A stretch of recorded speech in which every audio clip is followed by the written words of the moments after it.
M Jaishankar, वह दरिंदा जिसने 3 राज्यों में 30 बलात्कार, 19 मर्डर और दर्जनों लूटपाट की घटनाओं को अंजाम दिया। लूटपाट, बलात्कार, हत्या इत्यादि की खबरें आए दिन आती रहती हैं। लेकिन दोस्तों, क्या आप एक ऐसे दरिंदे के बारे में जानते हैं जिसने अकेले 30 से ज़्यादा महिलाओं के साथ बलात्कार किया, 19 से अधिक महिलाओं की हत्या कर दी और अनगिनत लूट की घटनाओं को अंजाम दिया। लेकिन दोस्तों, क्या आप जानते हैं कि आखिर इतने संगीन जुर्म करने के बावजूद वर्षों तक शंकर पुलिस की पकड़ से कैसे बचता रहा और आखिर में ये पुलिस की पकड़ में कैसे आया? आखिर इतना बड़ा क्रिमिनल गिरफ्तारी के बावजूद बार बार पुलिस की पकड़ से भागने में सफल कैसे रहा?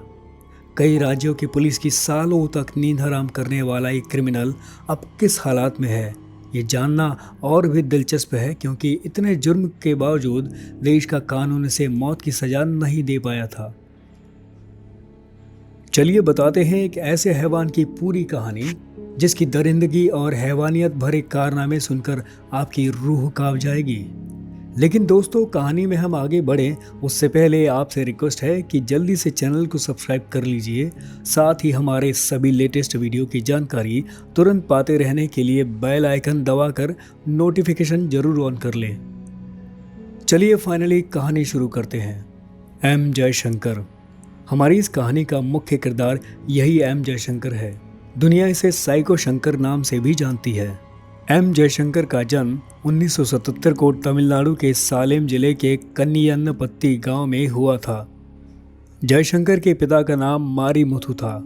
घर में बेटे के जन्म के बाद मारीमुथु ने भी दुनिया के बाकी पिता की तरह ही खुशियां मनाई थी और वह भी यही उम्मीद कर रहा था कि बुढ़ापे में यह बेटा उसकी लाठी बनेगा। लेकिन उसे कहाँ पता था कि भविष्य के गर्भ में कुछ और ही छुपा है। शुरुआती समय में एम जयशंकर का भी लालन पालन दूसरे बच्चों की तरह ही सामान्य रूप से हुआ और वह एक सामान्य बच्चे की तरह ही बड़ा हुआ। कुछ समय तक इधर उधर काम करने के बाद वह एक ट्रक पर बतौर खलासी काम करने लगा और धीरे धीरे वह गाड़ी चलाना सीख गया और फिर उसने जीवन यापन के लिए ट्रक चलाना शुरू कर दिया।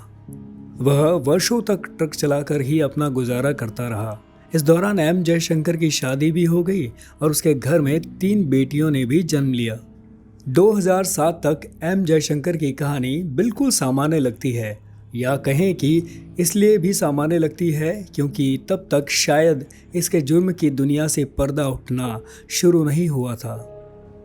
जैसा कि आपने वीडियो की शुरुआत में जाना कि एम जयशंकर में 30 से ज़्यादा बलात्कार की घटनाओं को अंजाम दिया, 19 से ज़्यादा मर्डर किया और दर्जनों लूटपाट की घटनाओं को भी अंजाम दिया। अब इन सभी का सिलसिला कब से शुरू हुआ और क्या सच में एम जयशंकर ने इतने ही घटनाओं को अंजाम दिया, या इसके नाम और भी हत्या, लूटपाट और बलात्कार दर्ज हैं? ये तो कोई नहीं जानता। लेकिन दुनिया की नज़रों में एम जयशंकर ने पहली क्राइम 3 जुलाई 2009 को की थी। दरअसल 3 जुलाई 2009 को तमिलनाडु के पेरांडाहल्ली नाम की जगह पर रहने वाली श्यामला नाम की 45 वर्षीय महिला ने आरोप लगाया कि जयशंकर ने घर के करीब में ही उसके साथ बलात्कार करने की कोशिश की और जब वह महिला के साथ बलात्कार नहीं कर पाया तो उसने महिला की जान भी लेने की कोशिश की। लेकिन महिला किसी तरह खुद को बचाने में कामयाब रही और उस महिला ने चीख चिल्लाकर आसपास के लोगों को जमा कर लिया, जिससे महिला की इज्जत और जान तो बच गई, लेकिन मौका मिलते ही जयशंकर वहां से भाग निकला। जब इस केस की जानकारी पुलिस को हुई तो पुलिस ने एम जयशंकर को खोजने की काफ़ी कोशिश की, लेकिन वह पकड़ नहीं पाई। इधर जुलाई से अगस्त का महीना आ गया और इस बीच जुलाई से अगस्त के महीने में तमिलनाडु के 3 अलग अलग जिलों में कम से कम 12 महिलाओं के रेप और हत्या के मामले अलग अलग पुलिस स्टेशन में दर्ज किए जाते हैं। शुरुआत में लगा कि शायद यह महज इत्तेफाक होगा कि 1 महीने के भीतर 12 महिलाओं की बलात्कार के बाद हत्या कर दी गई, लेकिन जांच में यह पता चला कि 12 महिलाओं की हत्या लगभग एक ही अंदाज में की गई थी। दरअसल जिन लोगों ने जयशंकर को देखा था उन्होंने बताया कि जयशंकर हमेशा अपने साथ एक काले रंग का एक लेडीज पर्स लेकर चलता था। रिपोर्ट के मुताबिक उस पर्स में जयशंकर के पास हमेशा एक कुल्हाड़ी होती थी और हत्याओं को अंजाम देने के लिए जयशंकर उसी कुल्हाड़ी का इस्तेमाल करता था। अब पुलिस पूरी मेहनत से दरिंदे को खोजने में लगी हुई थी। हालांकि तब तक पुलिस को नहीं पता था कि इन सारी घटनाओं को एम जयशंकर ही अंजाम दे रहा है। पुलिस हर मुमकिन कोशिश कर रही थी कि किसी भी तरह आरोपी को पकड़ा जाए, लेकिन पुलिस के हाथ खाली ही थे। इधर कुछ महीना और बीता कि आसपास के ही जिलों से 6 और महिला के बलात्कार के बाद हत्या की खबरें आईं। मरने वाली अधिकतर महिलाओं में सेक्स वर्कर, ढाबा पर काम करने वाली महिलाएं और गरीब मोहल्ले की महिलाएं शामिल थीं। महीने भर के भीतर 18 महिलाओं की बलात्कार के बाद हत्या के बाद पुलिस पूरी कोशिश कर रही थी, लेकिन अब भी उसके हाथ खाली थे। इसी बीच 23 अगस्त 2009 को एम जयशंकर ने 39 वर्षीय एक महिला पुलिस कांस्टेबल के साथ पहले बलात्कार किया और फिर उसकी हत्या कर दी। इस महिला पुलिस कांस्टेबल का नाम एम जयमनी थी। इस महिला पुलिस कांस्टेबल की पोस्टिंग असल में कंगेयम पुलिस स्टेशन में थी, लेकिन कुछ दिनों के लिए इस महिला कांस्टेबल को पेरुमनल्लूर पुलिस स्टेशन में ड्यूटी के लिए बुलाया गया था, क्योंकि उन दिनों इस इलाके में तमिलनाडु के उप मुख्यमंत्री M.K. स्टालिन का दौरा होना था। जब एक रात एम जयमनी ड्यूटी खत्म करके पुलिस स्टेशन की तरफ जा रही थी कि तभी रास्ते में ही एम जयशंकर ने इस महिला कांस्टेबल का अपहरण कर लिया और फिर कई दिनों तक लगातार इस महिला के साथ बलात्कार किया। महिला को बुरी तरीके से टॉर्चर भी किया और अंत में जयशंकर एम जयमनी की हत्या कर देता है। इधर महिला कांस्टेबल के गायब होने के बाद पूरे इलाके में तहलका मच चुका था और पूरे तमिलनाडु का पुलिस महकमा महिला कांस्टेबल की तलाश में लगा हुआ था, लेकिन महिला कांस्टेबल का कोई अता पता नहीं लग रहा था। खोज करते करते 5-10 दिन होते हुए 1 महीने से अधिक बीत गया और आखिरकार लगभग 1 महीने के बाद 19 सितंबर को सड़ी गली हालात में एम जयमनी की लाश पुलिस को मिलती है। अब पुलिस का शक यकीन में बदल चुका था कि इन सभी घटनाओं के पीछे किसी एक ही व्यक्ति का हाथ है और फिर पुलिस जांच में एम जयशंकर का नाम सामने आता है और आगे की जांच में यह भी खुलासा होता है कि महिला कांस्टेबल के अपहरण, बलात्कार और हत्या की घटना में एम जयशंकर का साथ पी मोहन सेल्वम नाम के एक व्यक्ति ने भी दिया था। पी मोहन सेल्वम की उम्र 50 साल थी। पी मोहन सेल्वम के अलावा 2 और लोगों को इस मामले में गिरफ्तार किया गया, लेकिन बाद में सबूतों के अभाव में उन्हें छोड़ दिया गया। हालांकि इस बार भी पुलिस एम जयशंकर को गिरफ्तार नहीं कर पाती है। जब लाख कोशिशों के बावजूद पुलिस एम जयशंकर को गिरफ्तार नहीं कर पा रही थी, तो अंत में एक स्पेशल टास्क फोर्स का गठन किया जाता है, जिसका काम सिर्फ जयशंकर को गिरफ्तार करना था। टास्क फोर्स को भी 1 महीने बीत गए, लेकिन एम जयशंकर का कोई अता पता नहीं लग रहा था और अंत में 19 अक्टूबर 2009 को आखिरकार पुलिस को कामयाबी मिलती है और पुलिस एम जयशंकर को गिरफ्तार कर लेती है। गिरफ्तार करते ही एम जयशंकर को कोयम्बटूर सेंट्रल जेल भेज दिया जाता है। गिरफ्तारी के बाद जयशंकर पर तमिलनाडु के तिरुपुर, सालेम और धर्मपुरी के 3 अलग अलग थानों में कुल 13 अपहरण, बलात्कार और हत्या के मामले दर्ज किए जाते हैं। इधर पुलिस कस्टडी में जब एम जयशंकर से पूछताछ शुरू होती है तो वह बताता है कि दरअसल महिलाओं को दुख देने में मुझे बहुत मज़ा आता है और मैं अपनी खुशी के लिए पहले महिलाओं का अपहरण करता हूँ, फिर उसके साथ बलात्कार करता हूँ और अंत में तड़पा तड़पा कर उसे मार देता हूँ। एम जयशंकर के अनुसार महिला जितनी तड़पती थी उसे उतना ही ज़्यादा आनंद आता था। 2009 में गिरफ्तारी के बाद लगभग 1.5 साल तक जयशंकर जेल में ही रहा। इसी दौरान 17 मार्च 2011 को धर्मपुरी पुलिस उसे एक मामले की सुनवाई के लिए फास्ट ट्रैक कोर्ट ले जा रही थी। जेल से कोर्ट ले जाते समय कुछ पुलिस वाले भी जयशंकर को एस्कॉर्ट कर रहे थे ताकि यह भाग ना पाए, लेकिन पुलिस की कड़ी सुरक्षा को तोड़ने में एम जयशंकर कामयाब हो जाता है और जब पुलिस की गाड़ी सालेम बस स्टैंड के करीब पहुंचती है तो वह पुलिस की पकड़ से भाग निकलता है। जब जयशंकर को जेल से कोर्ट की तरफ ले जाया जा रहा था तो एम जयशंकर की सुरक्षा की जिम्मेदारी चिन्ना स्वामी नाम के एक पुलिस कांस्टेबल पर थी। चिन्ना स्वामी जयशंकर के भागने से इतने ज़्यादा आहत होते हैं कि उन्होंने 19 मार्च को खुद को गोली मारते हुए आत्महत्या कर लेते हैं। इधर लगभग 1.5 साल की जेल काटने के बाद पुलिस की पकड़ से छूटते ही एम जयशंकर सीधे कर्नाटक भाग जाता है, जयशंकर कितना बड़ा दरिंदा था इसका अंदाज़ा आप इस बात से लगा सकते हैं कि पुलिस की पकड़ से कर्नाटक भागने के बावजूद अपने किए का इसे कोई पछतावा नहीं होता है, बल्कि वह फिर से अपने शौक पूरे करने में लग जाता है। रिपोर्ट के मुताबिक कर्नाटक पहुंचते ही जयशंकर ने कर्नाटक के बेल्लारी में 1 महीने के अंदर अंदर फिर से 6 अलग अलग महिलाओं का अपहरण करता है, फिर उन महिलाओं के साथ बलात्कार करता है और बाकी महिलाओं की तरह इन 6 महिलाओं को भी तड़पा तड़पा कर हत्या कर देता है। इधर एक और खबर आती है कि जब जयशंकर एक महिला के साथ बलात्कार की घटनाओं को अंजाम दे रहा था तो एक दूसरा व्यक्ति जयशंकर को ऐसा करते देख लेता है और वह उसका विरोध करना शुरू कर देता है, जिससे गुस्से में आकर जयशंकर उस व्यक्ति की भी हत्या कर देता है। इसी तरह एक दूसरे मामले में एक छोटे बच्चे की भी हत्या जयशंकर कुल्हाड़ी से काट कर हत्या कर देता है। उधर तमिलनाडु की पुलिस हाथ धोकर जयशंकर को ढूंढने में लगी हुई थी और इधर अब कर्नाटक पुलिस भी पूरी जी जान से जयशंकर को ढूंढने में लग जाती है, लेकिन इस दरिंदे का कोई अता पता नहीं लग पाता है। इसी बीच पुलिस को कहीं से जयशंकर का मोबाइल नंबर हाथ लग गया और पुलिस ने जयशंकर के मोबाइल नंबर को सर्विलांस पर डाल देती है, जिससे पता चलता है कि जयशंकर अभी दिल्ली में है। जयशंकर इतना शातिर था कि उसे कहीं से यह पता चल जाता है कि मोबाइल फ़ोन के जरिए पुलिस उसकी खोज कर रही है। इसके बाद वह मोबाइल फ़ोन को दिल्ली में ही कहीं फेंक देता है। जब पुलिस वहां पहुंची तो उसके हाथ कुछ भी नहीं लगता है। इधर कुछ दिनों बाद फिर से पुलिस के हाथ एक और मोबाइल नंबर लगता है जो जयशंकर का ही होता है। जब उस नंबर को ट्रेस करना शुरू किया जाता है तो पता चलता है कि अब जयशंकर दिल्ली छोड़कर मुंबई जा चुका है। आनन फानन में मुंबई भी पुलिस पहुंच जाती है। उससे पहले ही जयशंकर मोबाइल को फेंक कर मुंबई से भी लापता हो जाता है। पुलिस के मुताबिक इसके बाद जयशंकर ने मोबाइल फ़ोन यूज़ करना ही छोड़ देता है। 2011 तक जयशंकर 28 हत्याओं को अंजाम दे चुका होता है।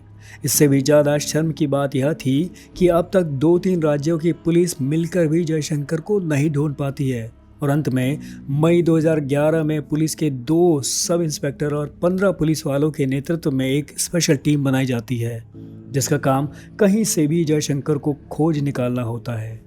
इधर पुलिस की बनी नई टीम दिन रात शंकर की खोज में लग जाती है और इधर जयशंकर अपने नए शिकार की तलाश में लग जाता है। इसी क्रम में 4 मई 2011 की रात जयशंकर कर्नाटका के इलागी नाम की एक गांव में पहुंचता है, जहां उसकी नज़र गांव के खेत में काम कर रही एक महिला पर पड़ती है। उस महिला का नाम चंद्रकला होटागी था। खेत में काम कर रही अकेली महिला पर नज़र पड़ते ही जयशंकर अपनी गाड़ी रोक देता है और उस महिला से कहता है कि मैं बहुत प्यासा हूँ, क्या मुझे कुछ पानी मिल सकता है। इतना सुनते ही महिला उसे अपने साथ लाई पानी पीने को देती है। पानी पीने के बाद जयशंकर कहता है कि मुझे बहुत ज़ोर की भूख भी लगी हुई है, मैंने कई दिनों से कुछ खाया नहीं है, इसलिए अगर संभव हो तो मुझे कुछ खाने को दो। उसकी बात सुनकर वह महिला उसे कुछ खाने के लिए भी देती है। तब तक महिला इस बात से अनजान रहती है कि जिसे वह खाना पानी दे रही है वह कोई और नहीं बल्कि कई राज्यों की महिला के लिए खौफ का दूसरा नाम बन चुका वहशी दरिंदा जयशंकर है। जयशंकर खाना खाने के बाद किसी बहाने महिला के करीब जाता है और अचानक महिला पर टूट पड़ता है और महिला से बलात्कार करने की कोशिश करने लगता है। इस पर महिला तुरंत चिल्लाने लगती है। चूँकि महिला घर के पास वाले खेत में ही काम कर रही होती है, इसलिए उसकी आवाज़ सुनकर महिला का पति प्रकाश होटागी तुरंत दौड़ता हुआ पहुंचता है। प्रकाश को आता देख जयशंकर बौखला जाता है और वह उस महिला की जान लेने की कोशिश में अपने साथ लाए कुल्हाड़ी से महिला पर हमला कर देता है, लेकिन महिला किसी तरह खुद को बचाने में कामयाब हो जाती है। इधर प्रकाश का पति दौड़ता हुआ आता है, तब तक गांव के भी कुछ लोग आ जाते हैं। उन सब को देखकर जयशंकर भागने लगता है, लेकिन गांव वाले आखिरकार दौड़ाते हुए उसे पकड़ लेते हैं। गांव वाले जयशंकर को पकड़ने के बाद तुरंत नज़दीकी ज़िला के पुलिस स्टेशन में फ़ोन करते हैं। पुलिस तुरंत आती है और उसे पकड़ कर ले जाती है। जांच पड़ताल में पता चलता है कि पुलिस की पकड़ में आया अपराधी कोई मामूली अपराधी नहीं बल्कि अब तक दर्जनों हत्याएं कर चुका जयशंकर है। इसके बाद तुरंत आला अधिकारियों को खबर किया जाता है और फिर कागजी कार्रवाई पूरी करने के बाद जयशंकर को 5 मई 2011 को चित्रादुर्गा पुलिस के हवाले कर दिया जाता है। पुलिस जयशंकर को इस बार कहीं अधिक सुरक्षित माने जाने वाले बेंगलुरु के परप्पना अग्रहारा सेंट्रल जेल में रखती है। साथ ही जयशंकर पर कानूनी कार्रवाई भी शुरू हो जाती है और विभिन्न अपहरण, बलात्कार और हत्याओं के मामले में जयशंकर को पूरे 27 साल की जेल की सजा सुनाई जाती है। जेल में रहने के दौरान ही पता चलता है कि जयशंकर कुछ मानसिक रोगों से भी पीड़ित है और इसका इलाज जेल के अंदर ही शुरू कर दिया जाता है। इसी बीच एक और मामले की सुनवाई के लिए 31 अगस्त 2013 को भारी सुरक्षा के बीच जयशंकर को बेंगलोर के नज़दीक मौजूद तुमकुर कोर्ट लेकर जाया जाता है। जब सुनवाई पूरी होने के बाद पुलिस जयशंकर को फिर से जेल में लेकर जाती है तो अचानक जयशंकर हार्ट अटैक आने का नाटक करता है। पुलिस वाले जयशंकर की इस चालाकी को नहीं समझ पाते हैं और उसे तुरंत जेल के अंदर ही बने हॉस्पिटल में एडमिट करवा दिया जाता है। दरअसल जयशंकर को कोई हार्ट अटैक नहीं आया था, बल्कि उसने यह सब कुछ फिर से जेल से भागने के फुल प्लान के तहत किया था और उसने पहले से ही मेन गेट की डुप्लीकेट चाबी हासिल कर ली थी। माना जाता है कि मेन गेट की डुप्लीकेट चाबी उसने जेल के अंदर किसी पुलिस वाले की मदद से रात के 2 बजे चुराई थी। जब रात के अंधेरे में सब कोई सो रहा था और जेल की सुरक्षा में लगे गार्ड का शिफ्ट चेंज हो रहा था, तो इसी बीच चुपके से जयशंकर अस्पताल से बाहर निकलता है और फिर अस्पताल के बाहर बने दीवार पर पहुंचता है। इस दीवार की ऊंचाई 20 फीट थी। इस पर चढ़ने के लिए जयशंकर ने जेल के अंदर ही पहले से बांस और चादरों का इंतजाम कर रखा था। वह इसके सहारे दीवार पर चढ़ता है और फिर कटीले दीवार पर लगभग 15 फीट तक चलने के बाद वह दूसरी दीवार तक पहुंचता है, जिसकी ऊंचाई 30 फीट होती है।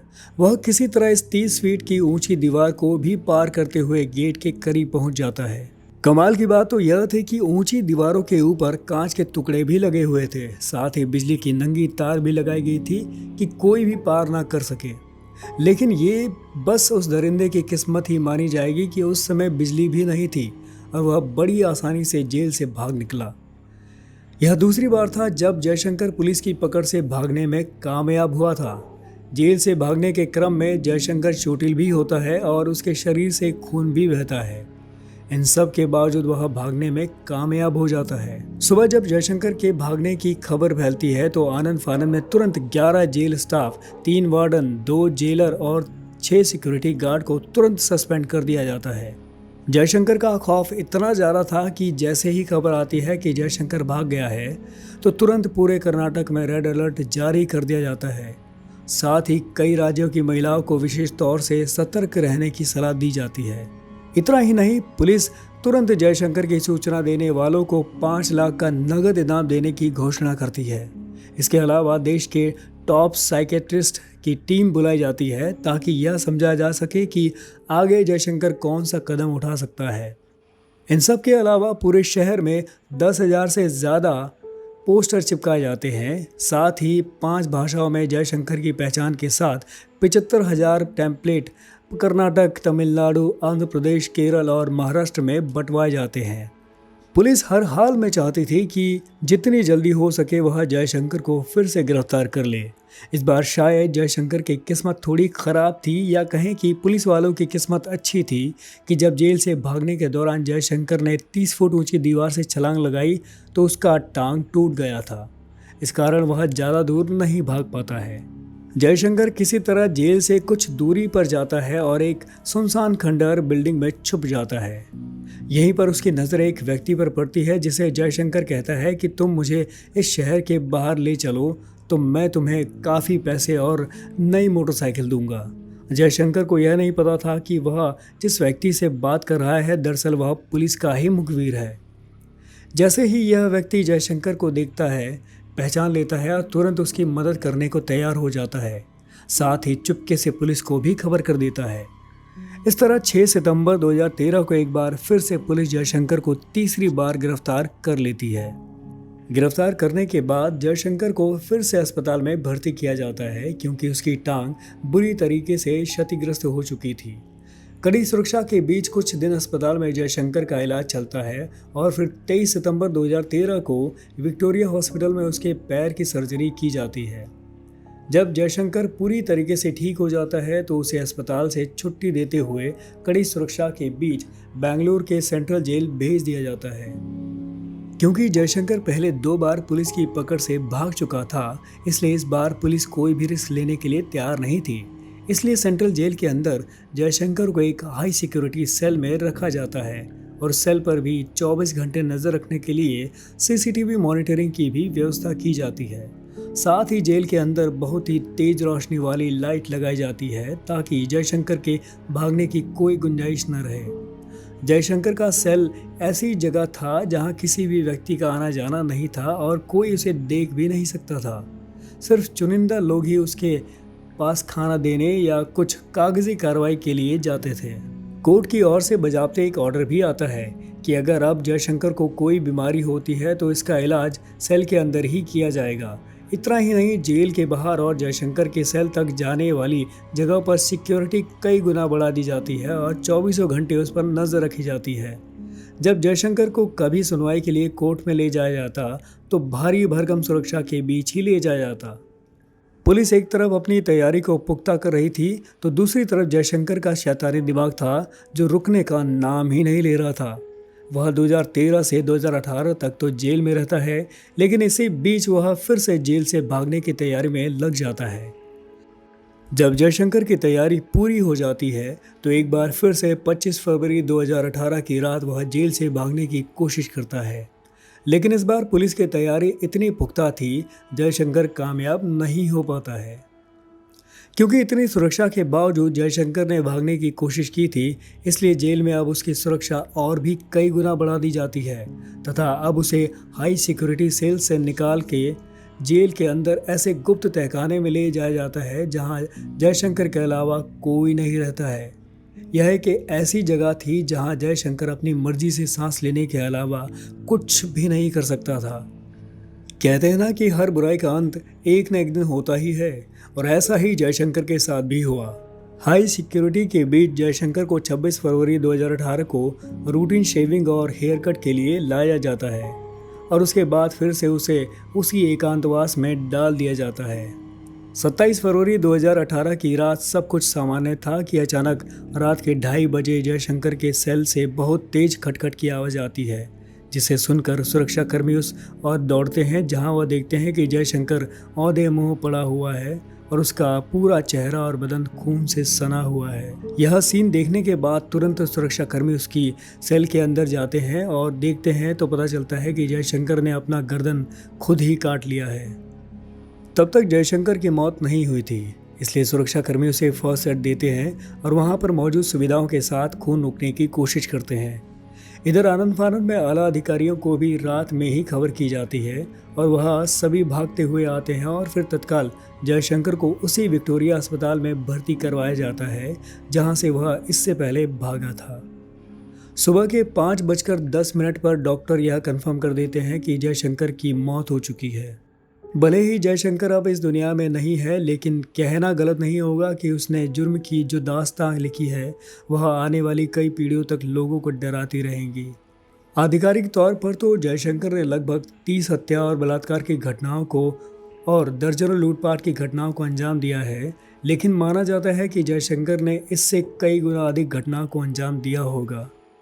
दोस्तों, आप इस सनकी साइको शंकर के बारे में क्या कहेंगे? कमेंट बॉक्स में ज़रूर बताएं।